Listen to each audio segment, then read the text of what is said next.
Hello नमस्कार प्यारे बच्चों, कैसे हो आप सब। तो आज हम पहुंच चुके हैं एक्सरसाइज 9.1 का लास्ट क्वेश्चन पर। ठीक है, तो आइए शुरू करते हैं बिना टाइम वेस्ट किए।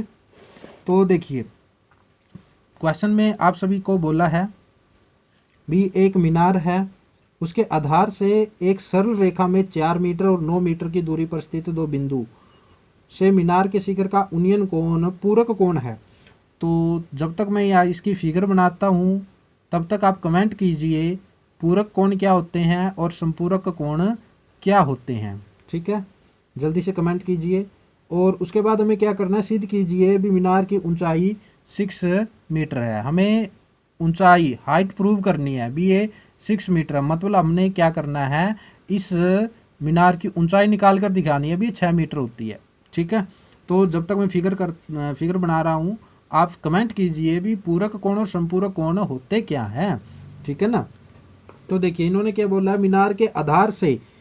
ठीक है, तो क्या कीजिए, पहले एक मीनार का निर्माण कीजिए, मिस्त्री वगैरह बुलाइए, ईंट वगैरह मंगाइए। तो शुक्र है उसकी हमें ज़रूरत नहीं पड़ेगी, हम बिना ईंटों के एक मीनार बना देंगे। तो ये एक मीनार बन गई आपकी। ठीक है, कैसे बनी, टेढ़ी बनी है, जैसे ही बनी है देख लेना आप। ठीक है, उसके बाद इसके आधार से एक आधार है, यहाँ से सरल रेखा में दो कोण है, ओ सॉरी दो बिंदु है। ठीक है ना, तो यहाँ से दो बिंदु हम बना लेते हैं। एक बिंदु है आपका यहाँ पर।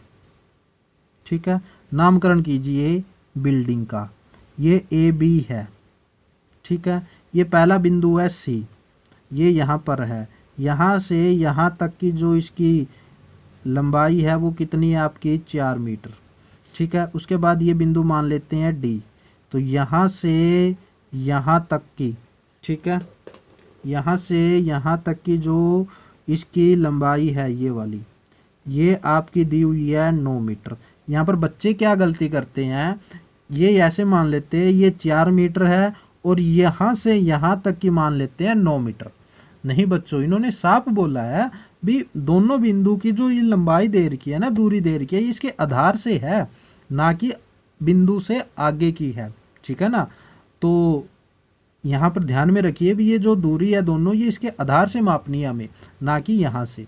ठीक है ना, तो ये बात खास ध्यान में रखना। उसके बाद बोला ये दोनों कोण क्या है, आपस में पूरक कोण है।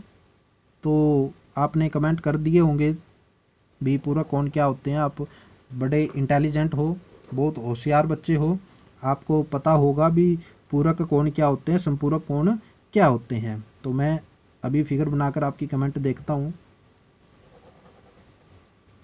ठीक है, कमेंट कैसे देखूंगा, वो तो लाइव में दिखती है। चलो वीडियो देखने के बाद जो कमेंट करोगे आप उस तब देख लूँगा। ठीक है ना, लेकिन कमेंट करना ज़रूर। ओके, तो देखिए ये दोनों क्या है, पूरक कोण है। ठीक, ये दोनों। तो सबसे पहले तो हमें क्या बोला, मीनार की ऊंचाई बोली है, तो मान लेते हैं हम, माना मीनार की ऊंचाई। ठीक है, माना, और जो ये तीन बातें लिखी है इनके ऊपर खास ध्यान में रखना, लाइक शेयर और सब्सक्राइब। ठीक है, तो माना मीनार की ऊंचाई, माना मीनार की ऊंचाई, ये आपकी मान लेते हैं ए बी। ठीक है ना, ये ए बी आपकी ऊंचाई है। ठीक है, उसके बाद हमें क्या दी है, बी सी दी है, बी सी आपकी 4 मीटर है। और क्या दिया आपको, बी डी, ये आपको दी है 9 मीटर। ठीक है, दोनों कोण हमें क्या दिए हैं, पूरक कोण दिए हैं। अब बच्चों मैं आपको बताता हूँ पूरक कोण क्या होते हैं। तो देखिए पूरक कोण वो होते हैं, पूरक कोण वो होते हैं जिन दो कोणों का योग कितना हो, 90 डिग्री हो। ठीक है ना, जैसे 60 डिग्री प्लस 30 डिग्री, ये दोनों क्या है, 90 डिग्री इनका योग है, ये एक दूसरे के क्या है, पूरक कोण है। ठीक है, 40 प्लस 45 डिग्री, ठीक है, ये एक दूसरे के पूरक कोण है। 45 प्लस 45 ये दूसरे क्या है, पूरक कोण है। इसी तरह से संपूरक, संपूरक कोण बच्चों वो होते हैं जिनका योग 180 डिग्री हो, ठीक है, 180 डिग्री हो, जैसे कि 120 और 60 ये दोनों क्या है आपस में समपूरक कोण है, ठीक है ना। तो बात समझ में आई, पूरक कोण जिन कोणों का योग 90 हो, मतलब इन दोनों कोणों का योग क्या है आपका 90 है, ठीक है। तो क्या करते हैं हम इसको मान लेते हैं, इन दोनों कोणों में से किसी को भी मान लीजिए, ये एक थीटा मान लीजिए थीटा है, और ये होगी आपकी 90 माइनस थीटा, क्योंकि दोनों का योग 90 है ना, तो 90 में से थीटा जाएगा तो ये बच जाएगा, ठीक है। तो उसके बाद हम क्या करते हैं, दोनों ट्रायंगलों में से एक एक ट्रायंगल बारी बारी से ले लेते हैं। तो ट्रायंगल ए बी सी में हमें क्या निकालना है, लंब निकालना है, आधार हमें दिया है, तो लंब और आधार में कौन सा रेशो काम आएगा, 10 वाला, ठीक है। तो ये हो जाएगा आपका ए बी बटा बी सी, यानी कि लंब बटे आधार क्या होता है 10। अब ये कौन सा है 90 माइनस थीटा, ठीक है। ए बी का हमें नहीं पता क्या दिया है, लेकिन बी सी का तो पता है ना, तो इसका मान रख दीजिए। अब यहाँ पर एक बात और देखिए, जो 90 माइनस 10 थीटा है, देखिए 90 माइनस थीटा ये किसके इक्वल होता है, ये होता है आपका कोट थीटा के, ठीक है ना। ये आपकी 8.3 में एक प्रश्नावली आई थी, उसमें कुछ रेशो थे, ये क्या बोलते हैं इनको, पूरक फॉर्मूले बोलते हैं इनको, कॉम्प्लीमेंट्री जो फॉर्मूलेज है वो बोला जाता है इनको, ठीक है। अगर आपने नहीं चेक किया है तो इसका भी लिंक आपको डिस्क्रिप्शन में लिंक मिल जाएगा, वहाँ से चेक कर लेना, ठीक है ना। तो इसकी जगह हम क्या लिख सकते हैं, कोट थीटा लिख सकते हैं, ठीक है। तो ये आपका समीकरण 1 मान लीजिए, ठीक है। इतनी बात कंप्लीट। उसके बाद हम क्या करते हैं, ट्रायंगल नंबर 2 लेते हैं, ठीक है। ट्रायंगल ए बी डी में वही लंब बटे आधार लगाएंगे, ए बी बटा बी डी, ठीक है। तो ये हो गया आपका 10 थीटा, ठीक। अब इसमें वैल्यू पुट कीजिए, तो वैल्यू पुट करेंगे, ए बी का हमें नहीं पता, बी डी का हमें पता है 9, ठीक है। और ये हो गया आपका 10 थीटा, ये हो गया समीकरण नंबर 2, ठीक। अब क्या कीजिए, समीकरण 1 व 2 से समीकरण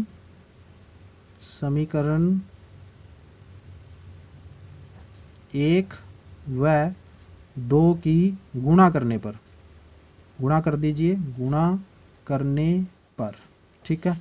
तो क्या करेंगे हम, लेफ्ट की लेफ्ट के साथ ए बी बटा 9, ठीक है, और राइट की राइट के साथ कोट थीटा इंटू 10 थीटा। तो यहाँ से क्या हो जाएगा, ए बी और ए बी की गुणा क्या हो जाएगी, ए बी स्क्वायर हो जाएगी, और 9 चौका कितना हो जाएगा 36, ठीक।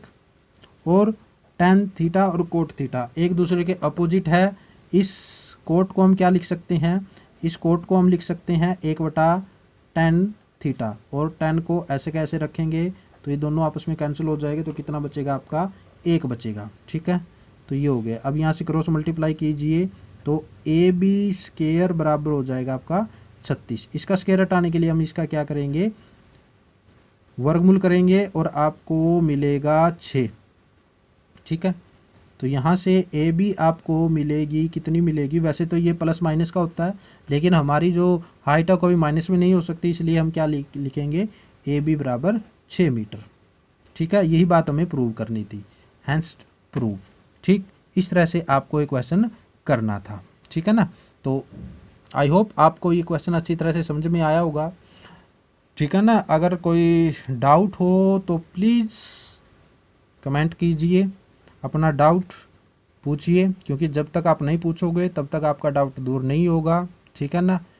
और अगर इस चैनल के बारे में आपके कोई सजेशन है, कोई सुझाव है, कुछ भी आप बोलना चाहते हो, कोई भी सुधार आप चाहते हो, भी ये सुधार आपके नज़र में होना चाहिए, तो आप प्लीज़ आपसे रिक्वेस्ट है, वो सुझाव, वो मन की बात आप कमेंट बॉक्स में ज़रूर लिखना, ठीक है ना, ताकि इस चैनल को और ज़्यादा आपके अनुसार बनाया जाए, क्योंकि इस चैनल का मकसद सिर्फ आपकी हेल्प करना है, ठीक है ना। अगर आपकी ही हेल्प नहीं होगी तो इस चैनल का क्या फ़ायदा, ठीक है ना। तो इसलिए आप अपने मन की बात लिखिए, आपके दिमाग में जो भी विचार आया वो लिखिए इस चैनल के बारे में, चाहे अच्छा हो चाहे बुरा हो।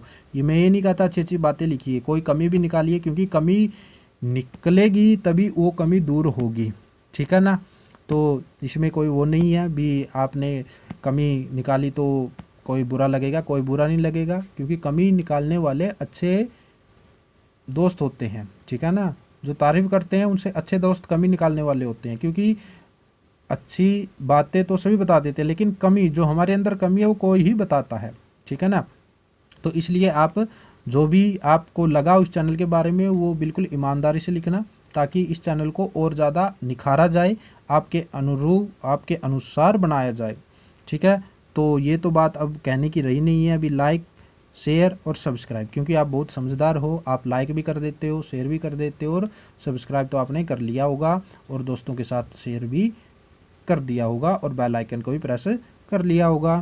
तो थैंक यू, मिलते हैं नेक्स्ट वीडियो के साथ। और हाँ, अब आप किस चैप्टर की वीडियो चाहते हैं, क्योंकि ये चैप्टर तो ख़त्म हो गया है, इसके एग्जाम्पल भी हमने कर लिए हैं, ठीक है। तो अब आप किस टॉपिक के ऊपर वीडियो चाहते हो तो वो भी कमेंट कर देना, ठीक है। उसी विषय के ऊपर आपको वीडियो मिल जाएगी, ठीक है। थैंक यू, मिलते हैं नेक्स्ट क्वेश्चन में, नेक्स्ट एक्सरसाइज, नेक्स्ट टॉपिक के साथ। Thank you, have a nice day.